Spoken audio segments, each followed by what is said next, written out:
Ever since the October stock market crash, some forecasters have been predicting a recession. Are we headed for a major downturn? Robert Krulwich has some answers. Well, this morning I have created an economic model for you which is designed to illustrate one view of the danger ahead.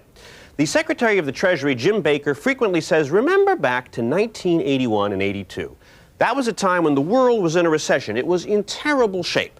But starting in 1982, American consumers ended that world recession by going shopping. Americans poured so much of their money into clothes and furniture and appliances and housing that demand for goods fed right through the system. That is why the world economy started expanding again. After all, Americans bought not only American goods, they bought Japanese goods and French goods and German goods.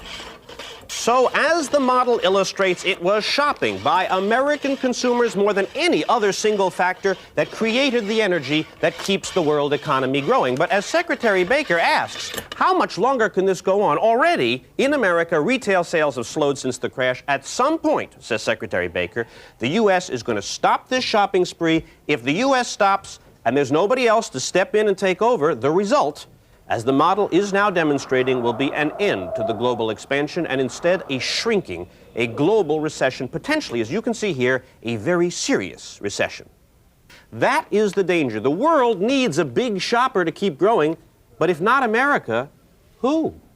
Well, why not Germany and Japan? They're rich. Yes, it's your turn to go shopping, says Secretary Baker. Since your money is just as good as our money, if you shop up a storm, Germany, if you shop up a storm, Japan, your energy will replace ours. There doesn't have to be a recession soon. In fact, the global economy can continue to expand and grow. And frankly, what else could be easier? Americans love to shop, doesn't everybody? In a recent survey reported by Leo Shapiro Associates, 50% of Americans said they like shopping as much as they like watching TV, which in our society is saying something. 46% say they like shopping as much or better than going to the movies, and 17% say that shopping is as good as sex. Americans believe that deep within every human on earth there's a little voice crying out, "Let's go shopping." So imagine our surprise then when not only the officials but consumers in Germany and Japan said we'd rather not go on a shopping spree. No thanks. So the danger is if the Germans and the Japanese don't go shopping and we slow down our shopping, right, then we've got a recession. You gotta have somebody be the big shopper. That's the moral of this. And if you don't have a big shopper, in our world you get a recession. Why is it that the Germans and Japanese seem to be so reluctant to go out and spend all those marks and yen they've got piling up all over the place? They do have the money. Well, in those two countries, heavy shopping actually is considered dangerous behavior. They're really not like us. They certainly don't want to go into debt like us, but beyond that, there are real cultural differences here. For example, let's take Germany.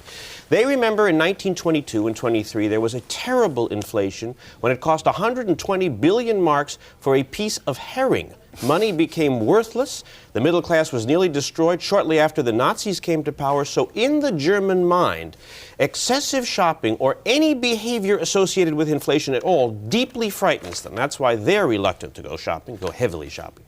The Japanese fear shopping sprees too, but for different reasons.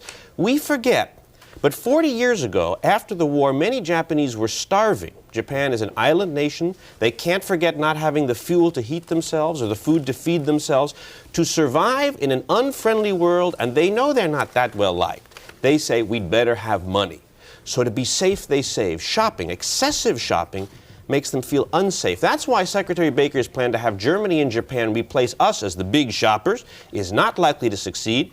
Japan is actually shopping a bit more, actually a lot more for them now. But compared to us, I mean, we set all the paces when it goes to shopping, and they're not anywhere close to us. So are the signs there for a recession? I mean, are the... Well, I think the way you end up with this analysis is we make the difference for the time being. If the United States, its government, its consumers, and its businessmen stop buying things, almost inevitably that will bring about a world recession because the Germans and the Japanese are not really standing behind us to the extent that they'd have to. But we really don't have the money to buy stuff right now. Well, there's your problem. That gives you a certain sense of inevitability. However, I would say that you have an election coming, remember? And the party in power likes to keep us, at least with the illusion of having money to buy things, right up to November. So that's the question, before November or after? So as long as there's an illusion of money, then it's okay to go shop and we'll stave off the recession. I don't know about for a while. okay, but that's where we are. Robert, thanks very much. 16 minutes before the hour. Next on CBS This Morning, he used to be president of Yale. Now he's president of baseball's National League, and he's writing about Italian Americans. We will talk with Bart Giamatti.